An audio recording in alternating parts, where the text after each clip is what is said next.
جامعہ ترمذی میں حدیث ہے حسن و حسین جنتی نوجوانوں کے سردار ہیں اور ان کی والدہ جو ہے وہ جنتی عورتوں کی سردار ہیں.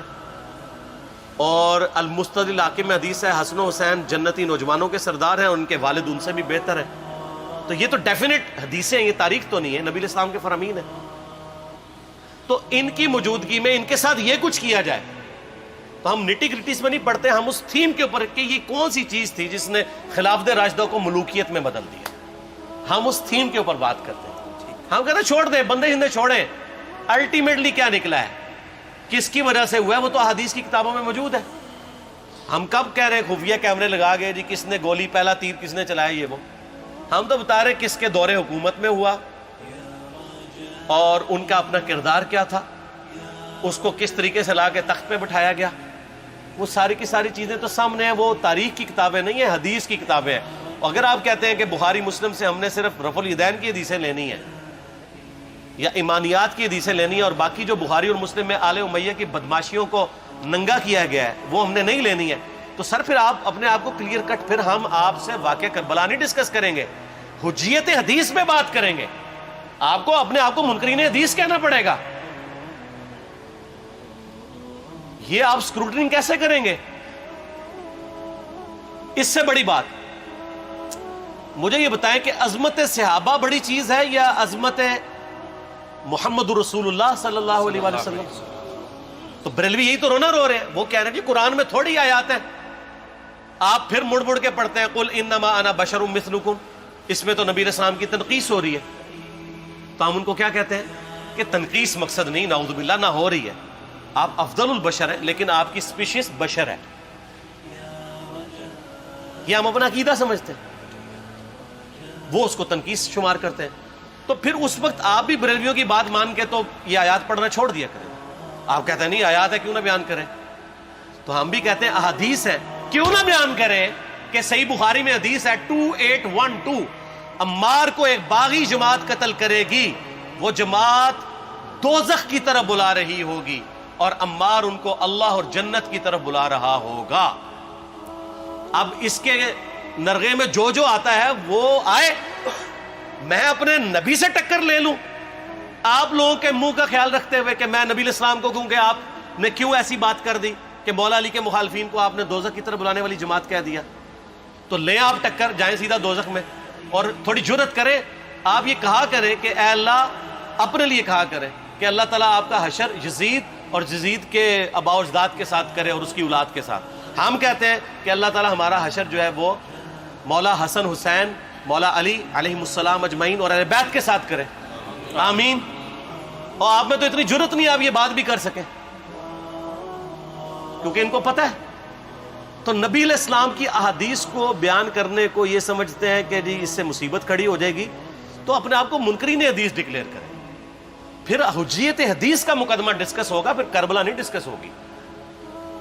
اور یہ ٹی وی پہ بھی آ کے مولوی بیٹھے ہوتے ہیں, سنیوں کے بھی شیعوں کے بھی, مڑ مڑ کے جی وہ یزید نے یہ کر دیا. وہ یزید نے کیا کیا ہے یار, وہ تو سسٹم کا نمائندہ بن کے آیا جو پیچھے سے خراب تھا. یزید کو لے کے بیٹھے ہیں, یزید یزید یزید یزید, بھائی پیچھے سے معاملہ خراب ہوا.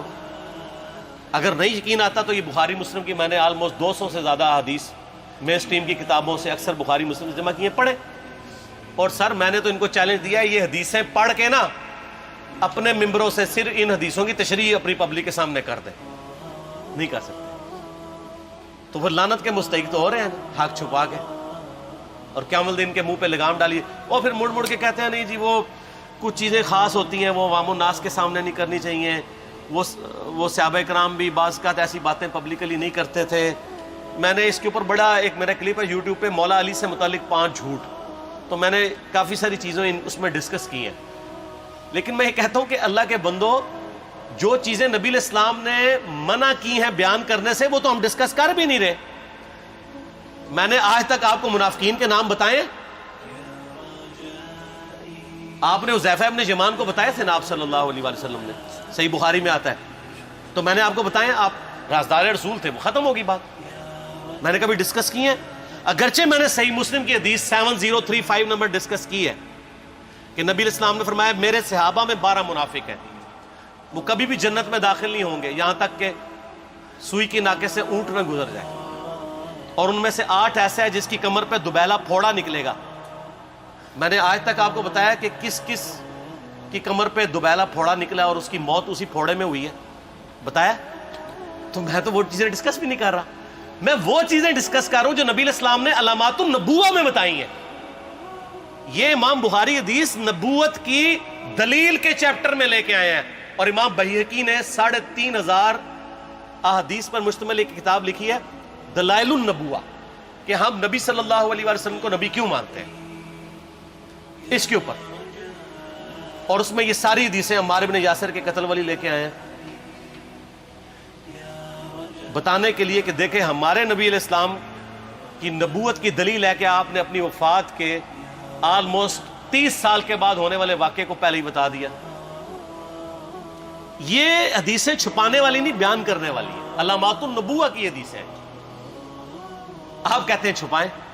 اگر کوئی حدیث دنیا میں نہیں چھپائی جا سکتی نا تو علامات النبوہ والی حدیث ہے، کیونکہ وہ تو نبی صلی اللہ علیہ وسلم کی نبوت کو جسٹیفائی کرتی ہے. ورنہ میرا ایک معصومانہ سوال ہے کہ نبی صلی اللہ علیہ وسلم نے یہ باتیں کر کے ان کے زوم میں نعوذ باللہ امت کو مصیبت میں ڈال دیا. آپ نے خود ہی فرمایا کہ یہ ہوگا. کیوں فرمایا آپ نے؟ میں تو بیان کر کے مجرم ہوں. تو جس نے مجھے خبر دی ہے ان کے بارے میں آپ کا کیا خیال ہے؟ یہ مسند احمد کی حدیث یہ میں نے گھر بیٹھ کے بنائی ہے کہ میری بیوی کا کیا حال ہوگا جس پہ خوف کے کتے بھونکیں گے. تو سیدہ عائشہ سے مجھ سے زیادہ نبی علیہ السلام کو محبت تھی، لیکن آپ اللہ کے پیغمبر تھے. آپ نے اپنے گھر کی خبر بھی نہیں چھپائی، بتا دی کہ یہ ہوگا. اور اس سے بڑھ کے آپ صحیح بخاری میں دیکھیں عمار بن یاسر کا خطبہ ہے. میں نے یہ سارا، پریشان نہیں ہونا، یہ ریسرچ پیپر میں سارا کچھ موجود ہے اور کوئی چیز بھی ایسی نہیں جو اس میں سکپ ہو. صحیح بخاری میں خطبہ ہے کہ عمار بن یاسر کو مولا علی نے بھیجا کوفے میں. کوفے والے نیوٹرل ہو گئے تھے کیونکہ بصرہ سے سیدہ عائشہ آ رہی تھیں اور وہاں پہ انہوں نے کہا نہ ہم سیدہ عائشہ کا ساتھ دیں گے نہ مولا علی کا دیں گے. تو عمار بن یاسر کو تیار کرنے کے لیے، یعنی وہاں کے جو عوام تھی اس قتال کے لیے، مولا علی نے بھیجا. تو سیدنا عمار بن یاسر نے وہاں پہ کوفے کے ممبر پہ خطبہ دیا. بخاری کے الفاظ ہیں، اوپر والی سیڑھی پہ عمار بن یاسر نے حسن ابن علی کو بٹھایا، حالانکہ حسن ابن علی سے 4 گنا بڑی عمر تھی عمار بن یاسر کی. 90 پلس ہو چکے ہوئے تھے، 3-4 گنا ان کی عمر تھی. لیکن اہل بیت کا احترام کیا. خود نچلی سیڑھی پہ بیٹھے. بخاری کے الفاظ ہیں کہ اے لوگو اللہ نے تمہیں آزمایا ہے. ایک طرف دنیا اور آخرت میں تمہارے نبی کی بیوی ہے سیدہ عائشہ، دنیا اور آخرت میں، یعنی عزت اپنی جگہ قائم. یہاں لوگ سمجھتے ہیں کسی کی غلطی آ گئی تو پتہ نہیں کیا ہو گیا. وہ یار اس کا مرتبہ اپنی جگہ ہے، غلطی اپنی جگہ ہے، پیغمبر نہیں ہے وہ. اور دوسری طرف علی ابن ابی طالب ہے. اللہ اب دیکھے گا تم عائشہ کی اطاعت کرتے ہو یا اللہ کی. علی کی نہیں، اللہ کی. کیوں؟ یا ایھا الذین آمنوا اطیعوا اللہ واطیعوا الرسول واولی الامر منکم. ان کا اولو الامر مولا علی ہیں، ان کی اطاعت واجب ہے. یہ اللہ نے آزمایا ہے کہ اللہ کی اطاعت کرتے ہو یا عائشہ کی. اور آپ حیران ہوں گے یہ حدیث امام بخاری حضرت عائشہ کی فضیلت والے چیپٹر میں لے کے آئے ہیں. اگر امام بخاری مشورہ کر لیتے نا ناسبیوں سے تو انہوں نے کہا تھا سر آخری صحیح رکھو، پچھلے والا رہن دو. بلکہ پچھلے والا رکھو، آخری والا رہن دو، کہ عائشہ دنیا اور آخرت میں. وہ حدیث گھٹنے کا میں آپ کو طریقہ بتاتا ہوں، کاٹ چھانٹ کرنے کا. وہ آدھی حدیثیں لکھتے ہیں نا، آدھی حدیثیں ایسے لکھتے ہیں امام بخاری کہ سیدہ عمار بن یاسر نے خطبے کے دوران فرمایا کہ سیدہ عائشہ دنیا اور آخرت میں تمہارے نبی کی بیوی ہے، بس. لیکن امام بخاری نے پوری حدیث لی ہے، آگے وہ بھی ڈالا ہے کہ اللہ آزما رہا ہے کہ عائشہ کی اطاعت کرتے ہو یا اللہ کی، جیسے آپ کے علماء کر رہے ہیں. صحیح مسلم کی حدیث 6488 آدھی بیان کرتے ہیں سارے مولوی، بریلوی، دیوبندی، اہل حدیث سب. میرے صحابہ کو برا مت کہو، اگر تم میں سے کسی نے احد پہاڑ کے برابر بھی سونا خیرات کر دیا اور میرے صحابہ نے 1 مد یعنی 600 گرام خیرات کی، آدھا کلو، اس کے آدھے کو بھی نہیں پہنچ سکتا. بس حالانکہ یہ مسلم کی حدیث سٹارٹ اس سے ہوتی ہے کہ عبد الرحمن بن عوف کو خالد بن ولید نے گالیاں دی جھگڑے کے دوران، حالانکہ دونوں مسلمان تھے، دونوں صحابی تھے. آپ نے حضرت خالد بن ولید کو بلا کے ڈانٹا، فرمایا تم میرے صحابہ کو برا مت کہو. تو خالد بن ولید نے تو آگے سے نہیں کہا حضور میں بھی صحابی ہوں. ان کو پتا تھا کہ عبد الرحمن بن عوف نے اس وقت اسلام قبول کیا جب اسلام کا مطلب تھا مار، تکلیف اٹھانا، اور خالد بن ولید نے گولڈن پیریڈ میں صلح حدیبیہ کے بعد اسلام قبول کیا. میں اب تم لوگ یہ کر رہے ہو، تم لوگ اگر عہد پہاڑ کے برابر بھی سونا خیرات کر دو، یعنی صلح حدیبیہ کے بعد والے لوگ میرے ان کے برابر نہیں ہو سکتے. اور جو فتح مکہ پہ معافی مانگ کے مسلمان ہوئے ہیں طلقاء، مؤلفۃ القلوب آل امیہ، ان کا تو لیول ہی کچھ نہیں ہے. یہاں تو خالد بن ولید کے بارے میں یہ بات کی جا رہی ہے. اور پھر وہ مؤلفۃ القلوب اپنے زمانے میں ممبروں پہ سب و شتم کروائیں سیدنا علی پر، تو سب سے پہلے تو ان کو کہنا چاہیے جن کے بارے میں حدیث تھی کہ تم صحابہ کو گالی مت دینا. ہم نے تو خیر کبھی دی بھی نہیں ہے. اور میں یہ آخری جملہ ان کو ایسا بولتا ہوں کہ جو ان کے دماغ تک ڈرل کر جائے گا کہ آل امیہ نے جو کچھ اپنے دور کے اندر سیدنا علی کی گستاخیاں کی ہیں نا، ہم نے تو ویسی کوئی ایک گستاخی بھی آل امیہ کے بارے میں نہیں کی ہے. میں نے آج تک آل امیہ کے اوپر بائی نیم کسی کے اوپر لعنت کی ہے؟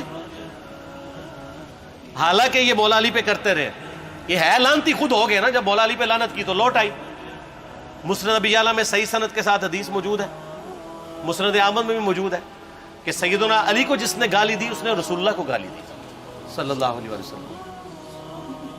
جب ام سلمہ نے کہا تھا، شیخ زبیر صاحب نے اس کو تحکیم میں صحیح لکھا ہوا ہے فوٹ نوٹ کے اوپر، کہ لوگوں تمہارے ممبروں پر رسول اللہ کو گالیاں دی جاتی ہیں، تو انہوں نے کہا معاذ اللہ ہم کب کہیں گے، ایسا نہیں ہو سکتا.